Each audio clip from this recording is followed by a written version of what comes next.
Power doesn't announce itself. It waits until someone else admits it exists. At some point, something strange happened. You weren't trying to intimidate anyone. You weren't plotting, performing, or playing mind games. You were just living, thinking clearly and moving differently. And yet, someone eventually said it out loud, maybe half joking, maybe half nervous, that you're a psychological warfare master. That statement didn't come from fear of what you do. It came from discomfort with what you no longer do. Here's the quiet fact most people don't realize. Studies in behavioral psychology consistently show that people feel the highest level of threat not from aggression, but from unpredictability paired with emotional control. The human brain relaxes around chaos it understands. It panics around calm it cannot explain. That's why shouting feels familiar, but composure feels suspicious. You didn't raise your voice, you raised your level of internal order, and that shook the room. What really unsettled them wasn't your intelligence or your confidence. It was the moment they realized you stopped giving them access. No emotional entry point, no predictable reactions, no explanation they could twist later. You didn't shut them out dramatically. You simply closed the door quietly and kept living your life. That's when confusion set in. Confusion always comes before respect or resentment. There's also a slightly funny part to this, whether people admit it or not.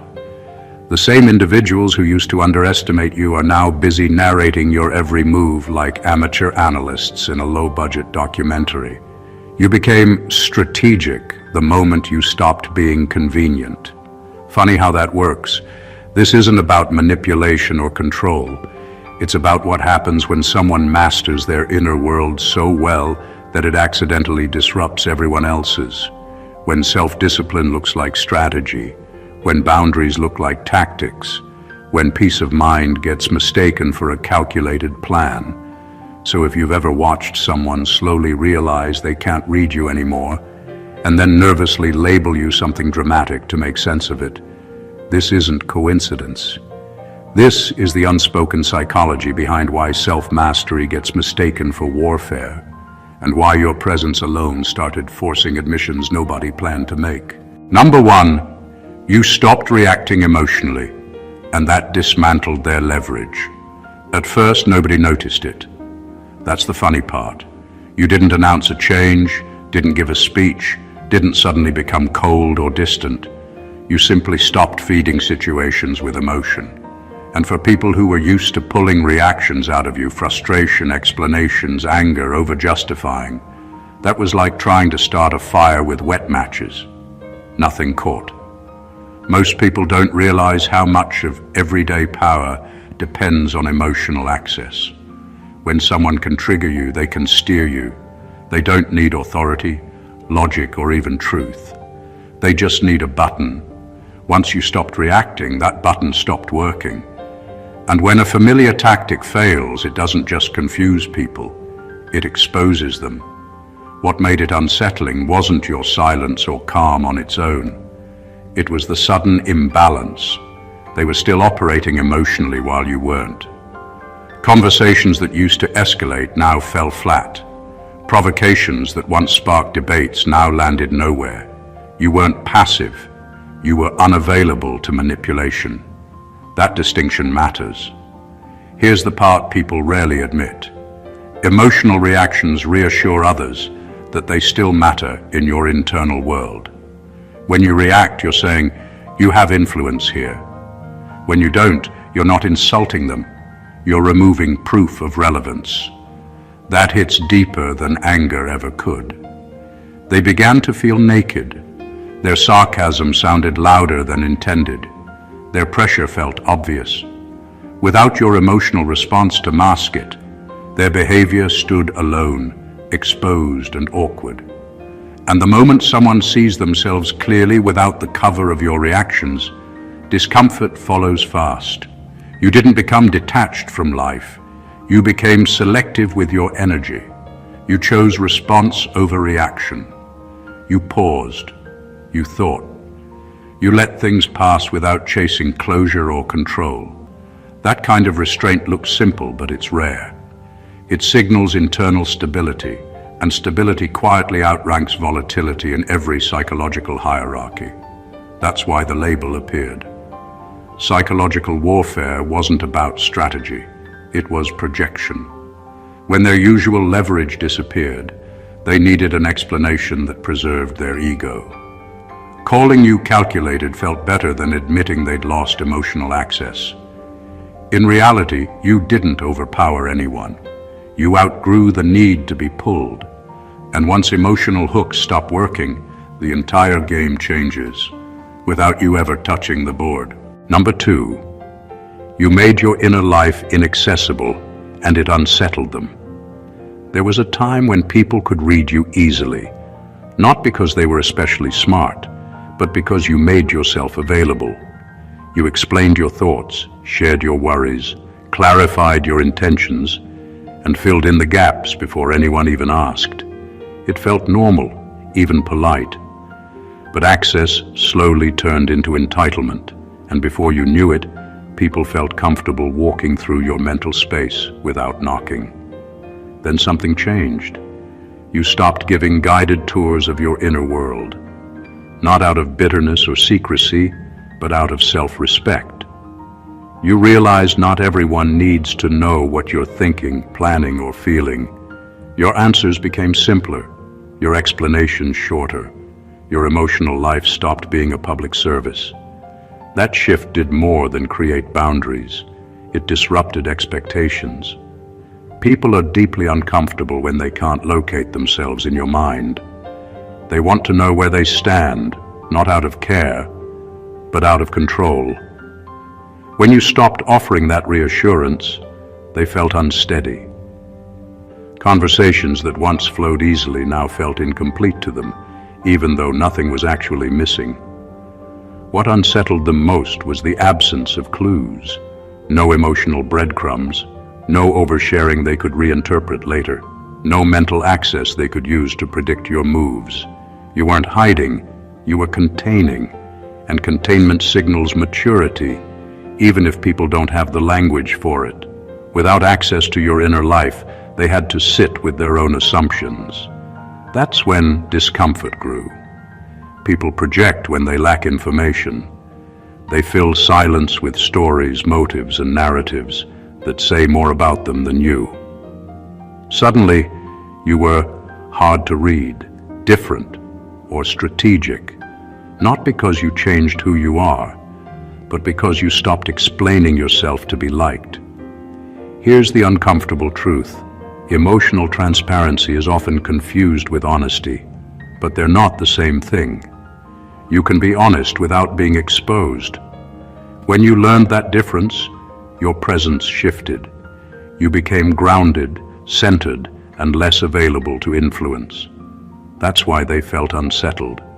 Access creates familiarity, and familiarity creates comfort. When access disappears, people lose their footing. Your inner life became private territory, and privacy, to someone used to entry, feels like resistance.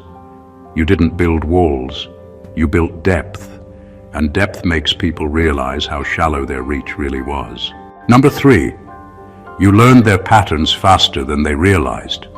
Humans are creatures of habit, and most people move through life thinking their routines, reactions, and strategies are invisible.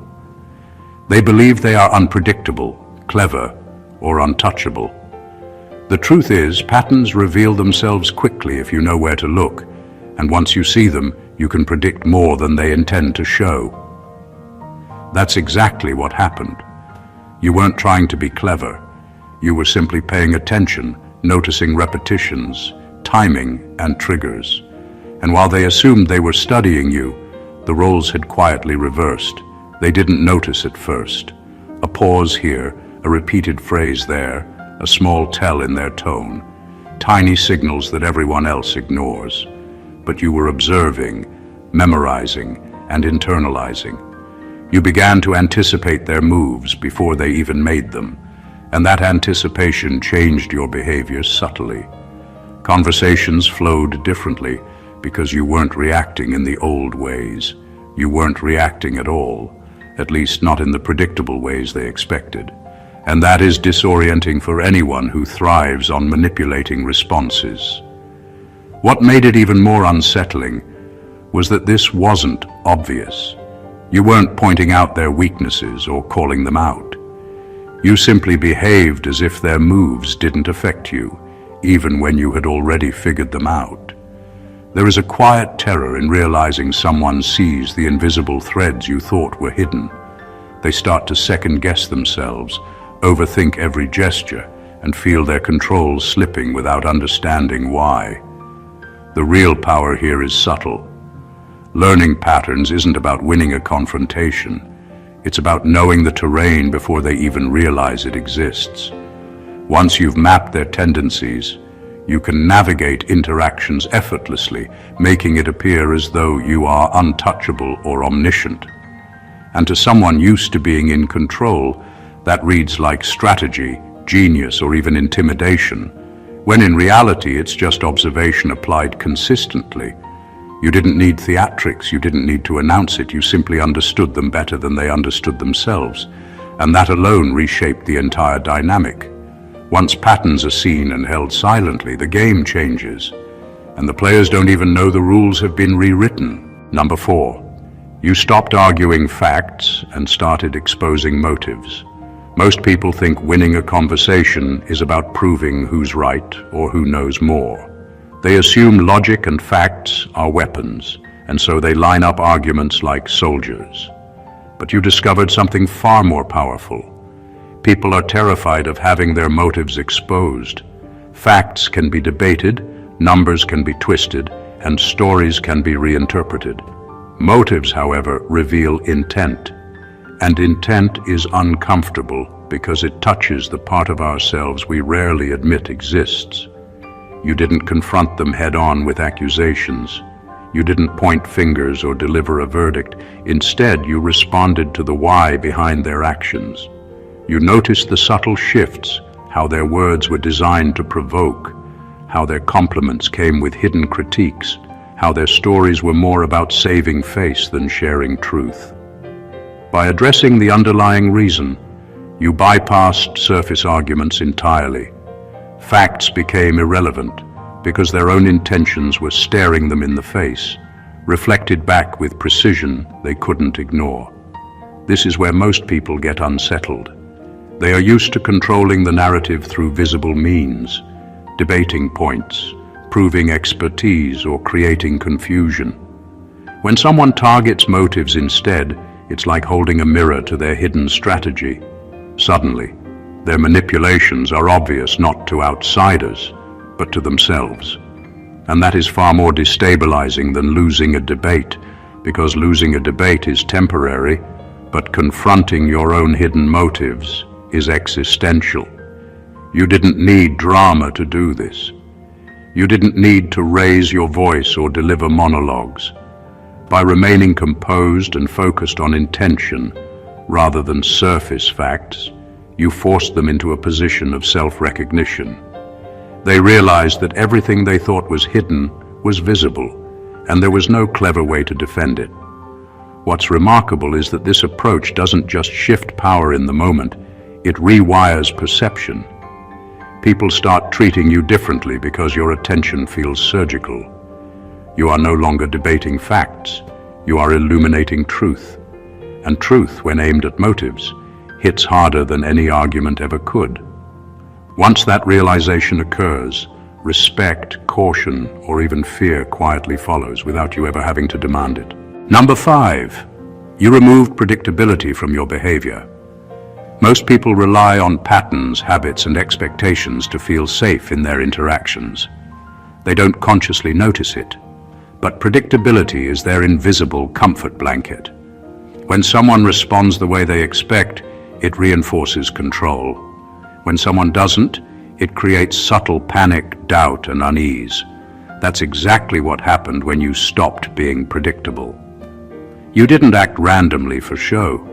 You acted deliberately, but on your own terms, without being guided by others' expectations.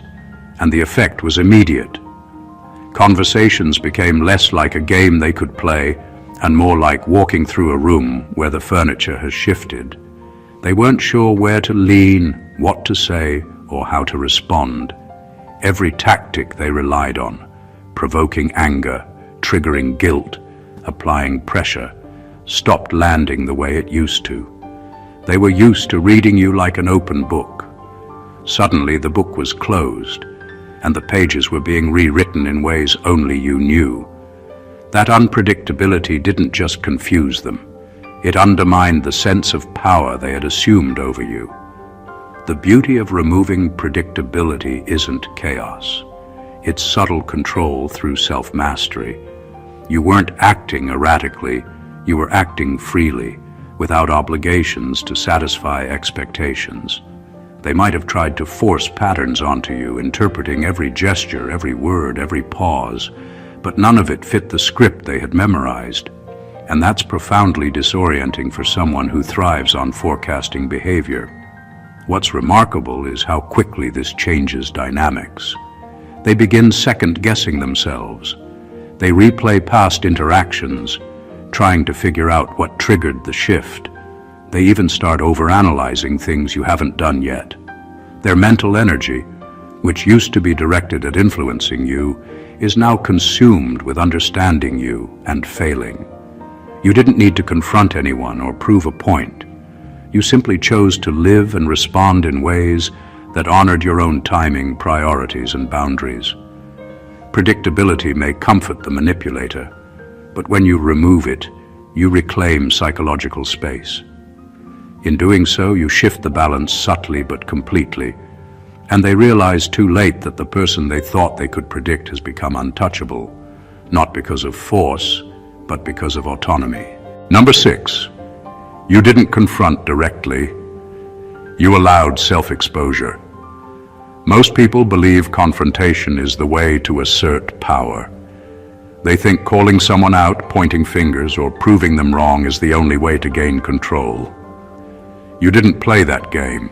You stopped reacting with direct challenges and instead let situations unfold while maintaining your composure. You didn't need to attack or accuse because you understood a deeper truth.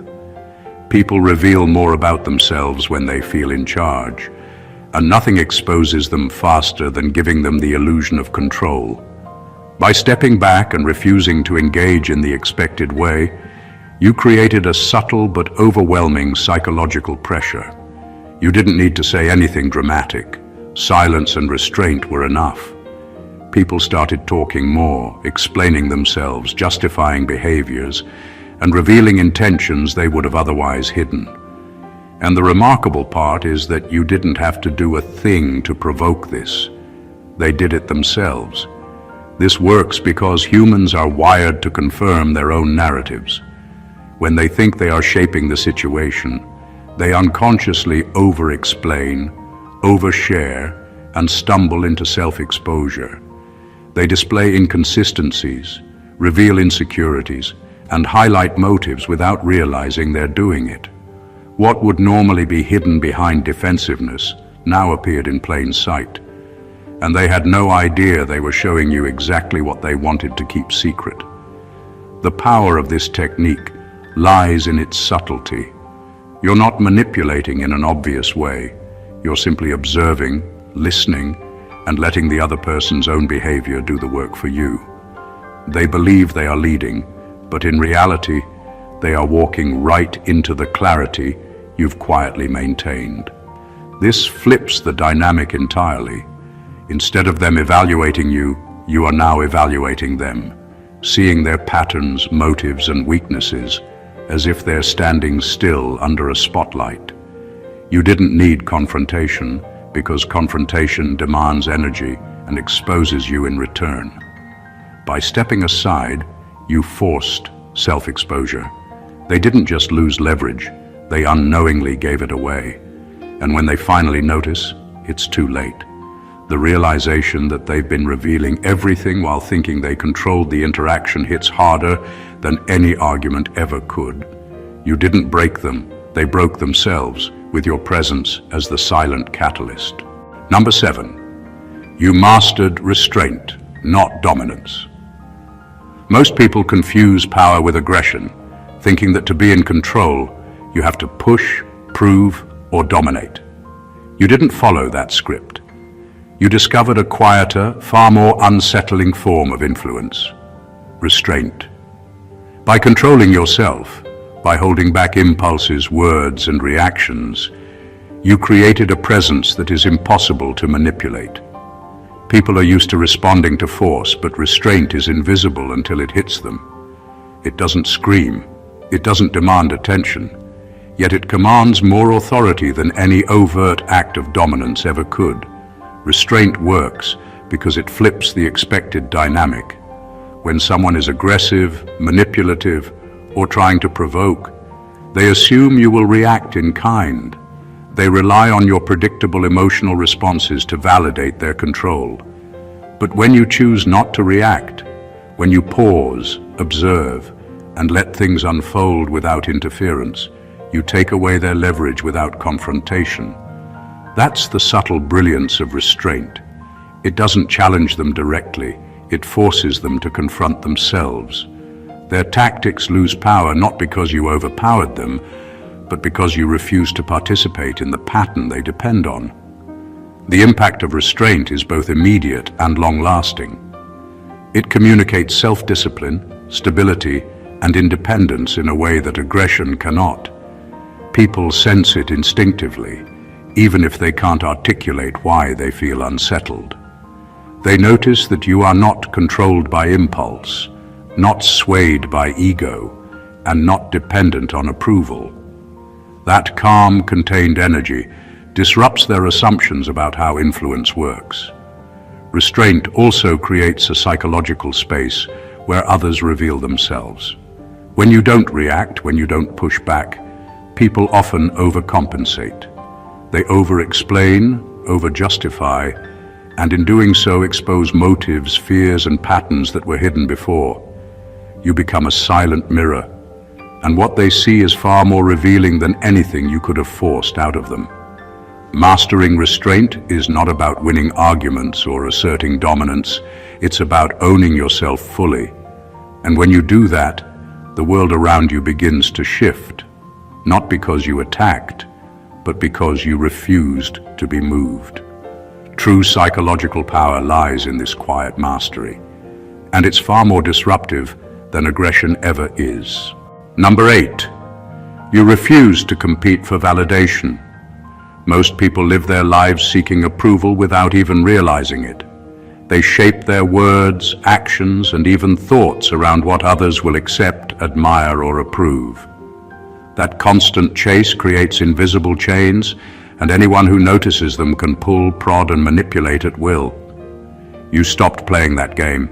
You refused to compete for validation, and in doing so, you instantly changed the rules of interaction. Suddenly, you were no longer participating in someone else's hierarchy. You were operating on your own terms. Refusing validation isn't about arrogance or being unfeeling. It's about understanding that your sense of worth comes from inside, not from applause or acknowledgement. When you stop seeking approval, your behavior stops feeding the expectations of others. People who thrived on your need to be liked, understood, or recognized suddenly find themselves powerless. Their influence depends on your participation, and when you remove that, the structure they relied on collapses quietly, almost invisibly. The subtle power in this is often underestimated. People notice it immediately, even if they can't put it into words. They may start trying harder, being louder or more persuasive, but the truth is, you're no longer a target. They're just talking to themselves. That creates an odd mix of confusion and respect. They realize that your choices, your reactions, and your presence are no longer theirs to shape. Their old leverage doesn't work, and their assumptions about your behavior fall apart. What's fascinating is how liberating this feels internally. When you stop competing for validation, you also stop wasting energy on unnecessary battles. Conversations, interactions, and conflicts lose the exhausting tension of trying to win approval. Instead, you operate from clarity and self-possession, which is far more intimidating than argument or force. People eventually notice. They start labeling you strategic, unshakable, psychologically sharp. But what they're really seeing is a person who has mastered self-recognition. You didn't have to prove anything to anyone.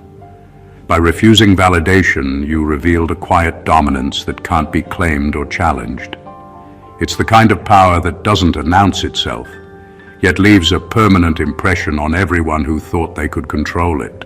Number 9. You stayed calm where emotional reactions were expected. Most people rely on emotional reactions to measure power. Anger, frustration, panic. These are the signals others expect, the predictable pulses that allow them to gauge influence and control. You didn't give them that. In moments where they expected fireworks, outbursts, or defensiveness, you remained calm, composed, almost unshakable. That calm wasn't emptiness or passivity. It was an active, deliberate state of control.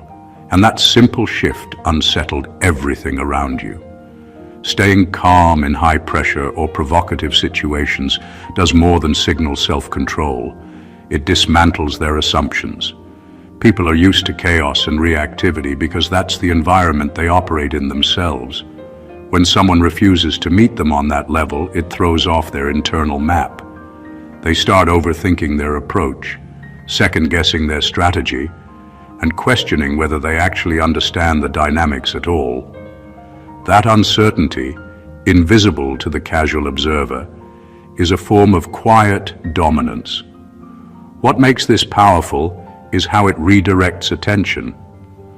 Instead of focusing on you or trying to manipulate you, they focus on themselves. They notice their own impatience, overreactions, and illogical impulses. Your calm acts like a mirror, reflecting the chaos they expected to provoke back onto them. It forces self-awareness, discomfort, and often hesitation. They may never admit it, but they recognize that your stability is a kind of force they cannot penetrate. Calmness also communicates confidence without words. It says that you are grounded, that your decisions are considered, and that your presence is independent of their influence. While they scramble to provoke or destabilize, you operate from a place of clarity and certainty. The subtlety here is genius. No one can argue with composure. No one can attack serenity directly without revealing their own instability. By staying calm where reactions were expected, you shifted the power quietly but completely. The momentary restraint becomes long-term influence. People start treating you differently, not because you demanded it, but because your composure makes them realize their usual tools no longer work. That kind of presence isn't taught, it's mastered, and once it's recognized, it leaves a lasting imprint on everyone who encounters it. Number 10. You allowed discomfort to exist without fixing it. Most people can't stand discomfort. They rush to fill silence, smooth tension, or provide answers, even when none are needed. That constant need to fix situations is a form of dependence. You, however, stopped doing that. You allowed discomfort to exist without interference. You didn't apologize for it, explain it away, or try to make others feel better. You simply let it be. And that simple act shifted the entire dynamic. Allowing discomfort doesn't mean cruelty. It means presence. It means observing without panicking, letting reality settle, and refusing to step into someone else's nervousness or insecurity. When people are uncomfortable, they crave resolution. When you deny them that shortcut, they are forced to confront themselves instead of escaping into distraction. Their unease grows, but it's not directed at you. It's directed inward, where it hurts the most. The power in this comes from restraint and observation. Most attempts to control others rely on action, words, or influence. You demonstrated that true influence often comes from inaction. By refusing to solve every tension, you revealed who was dependent, who was reactive, and who relied on external cues to feel secure. They start revealing themselves without realizing it, because their need for resolution pushes them to fill the gap you left intentionally. Discomfort also creates clarity. In a world full of noise, explanations, and distractions, letting things simply exist forces people to see the situation as it really is. No spin, no interpretation, no emotional filters. That clarity is uncomfortable because it forces responsibility and self-awareness, two things most people avoid. By allowing discomfort to exist, you became untouchable in subtle ways. You weren't aggressive, manipulative, or controlling. You were simply grounded, composed, and willing to witness reality without interference. That kind of presence is rare and unsettling for anyone used to controlling outcomes through agitation or persuasion. You didn't create chaos, you revealed it. And in doing so, you made everyone else confront their own patterns while you remained steady, calm, and impossible to sway. Number 11. You didn't mirror their aggression or insecurity. Most people instinctively respond to tension the way it's presented to them. If someone raises their voice, they raise theirs. If someone attacks, they attack back. If someone is insecure, they try to reassure, argue, or compete. That reflex creates predictable patterns that manipulators rely on. You broke that pattern. You refused to mirror their aggression or feed their insecurity, and that refusal changed everything without a single word. By not mirroring, you removed the usual feedback loop. They expected reactions, anger, defensiveness, anxiety, but instead found calm, neutrality, and sometimes even silence. That absence of confirmation is deeply destabilizing. Aggression thrives on reflection. Insecurity thrives on attention. When you denied both, the usual tools they used to manipulate, provoke, or dominate stopped working. Suddenly, their emotional energy had nowhere to land, and they had to confront it internally, often uncomfortably. The subtle genius here is that mirroring is one of the most natural human tendencies. We match moods, postures, and energy to connect or control. By refusing to do so, you created a psychological void that couldn't be ignored. Your presence became a measuring stick, not a participant in the usual emotional games. They realized, often too late, that their attempts to unsettle or influence you were ineffective. This doesn't mean you were unresponsive. You were responsive on your own terms, choosing clarity over reaction. That distinction is critical. Aggression or insecurity is loud, chaotic, and exhausting. By not joining it, you made it obvious and almost absurd. The same words, the same tones, the same pressures suddenly appeared small, desperate, or irrational because you refused to validate them through your reaction. What people eventually notice is that your behavior feels unshakable, even untouchable. You didn't overpower them. You denied them the confirmation their emotional strategies depended on. In doing so, you became quietly dominant, not through force, but through self-control and discernment. And that kind of mastery is rare. It unsettles, impresses, and above all, shifts the power dynamic without you ever having to assert it. Number 12, you made them question their own influence. Most people operate under the quiet assumption that they have some measure of control over those around them. It doesn't matter if it's through charm, manipulation, or authority. They rely on it to feel secure. You didn't confront them directly, but you dismantled that assumption entirely. Through your calm, measured, and unpredictable presence, you made them wonder if their usual influence over people, even over you, actually existed at all. That doubt is far more destabilizing than any argument or conflict because it attacks the foundation of how they see themselves. When someone realizes their tactics aren't working, they scramble.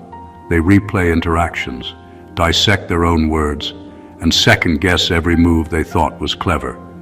You didn't have to challenge them. You simply existed outside the framework they depend on. Your behavior didn't confirm, react, or validate. That refusal to participate in their usual dynamic forced them to face an uncomfortable truth. Their control was never as strong as they believed.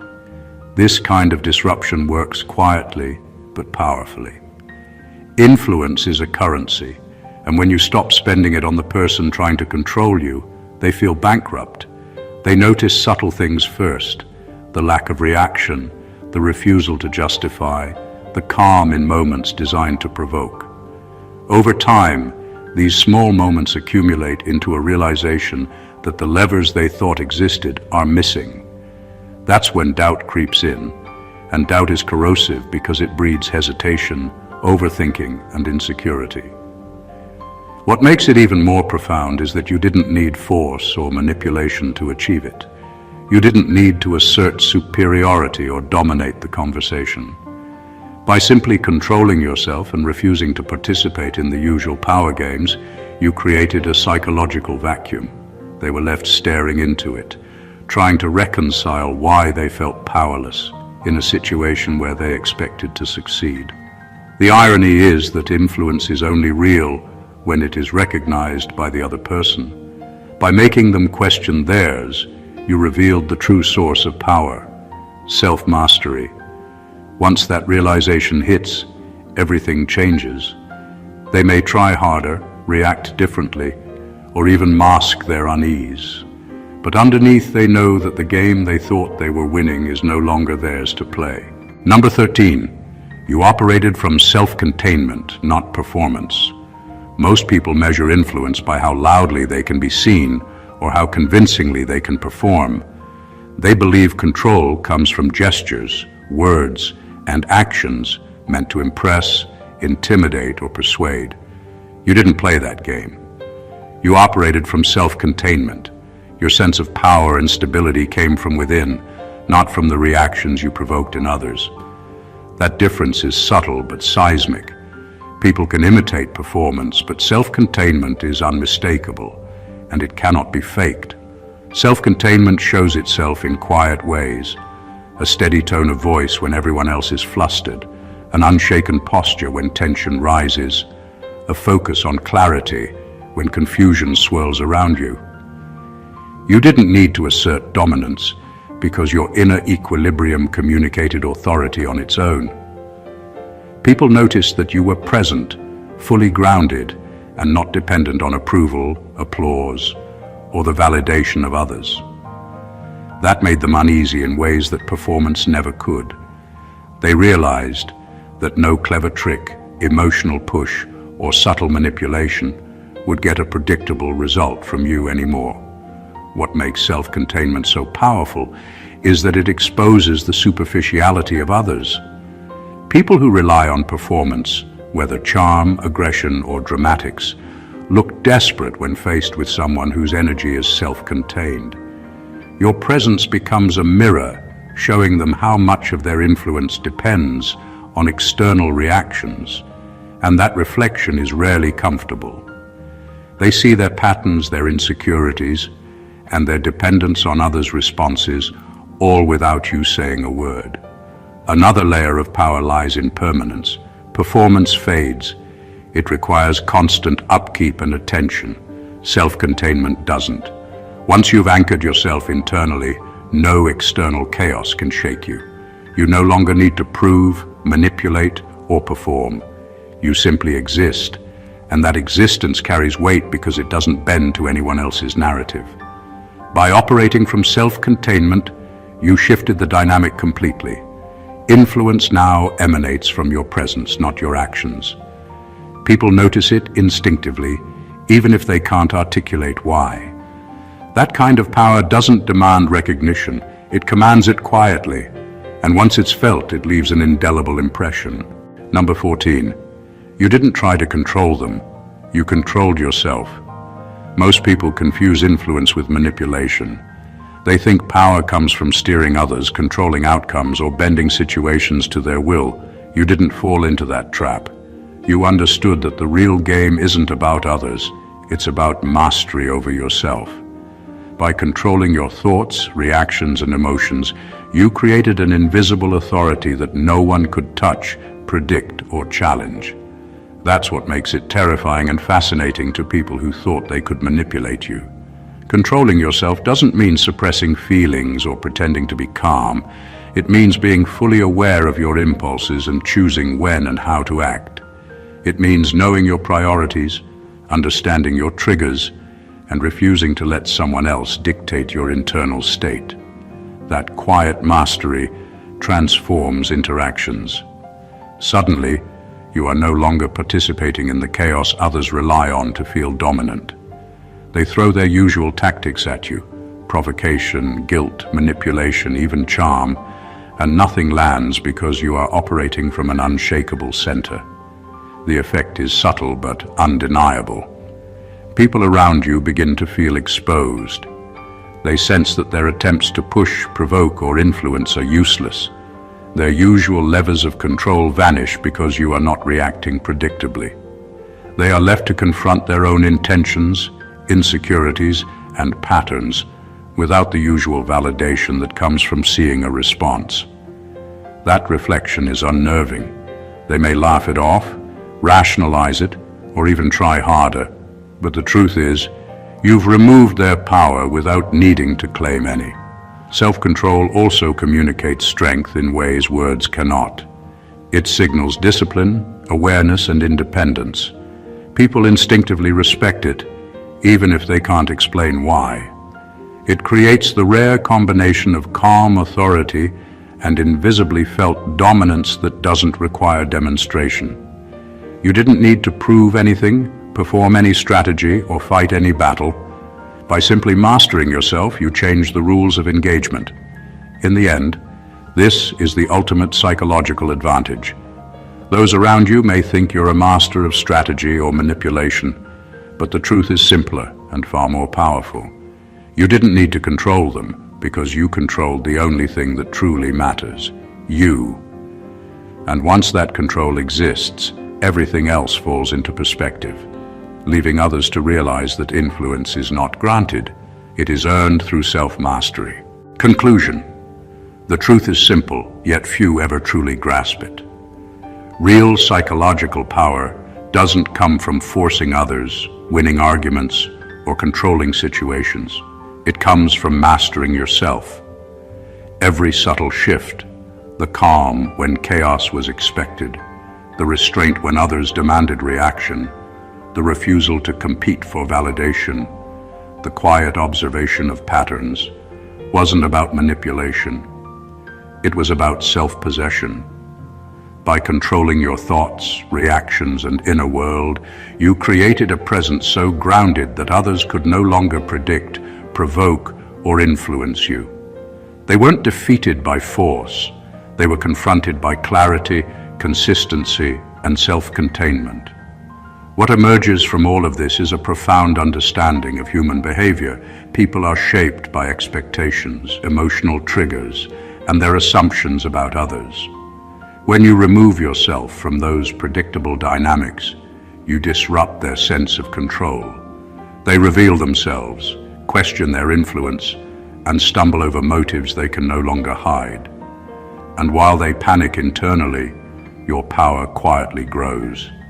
It isn't flashy, it isn't loud, and it doesn't demand recognition, but it leaves a lasting imprint. Being a psychological force is not about what you say or do.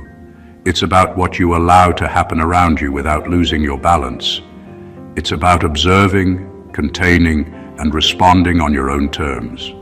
It's about showing that true mastery is silent, measured, and unwavering. That is the difference between temporary influence and lasting authority, the kind that others recognize instinctively, even if they cannot fully articulate it. If you want to internalize this level of presence, start with yourself. Control your reactions, value your inner life, and refuse to feed the patterns others rely on. The results are subtle but undeniable, and the transformation is permanent. If this gave you clarity, insight, or a new perspective, make sure to hit that subscribe button, like this video, comment your thoughts below, and share it with someone who needs to see it. This is the kind of understanding that changes the way you move through the world, and it's just getting started. Stay blessed always,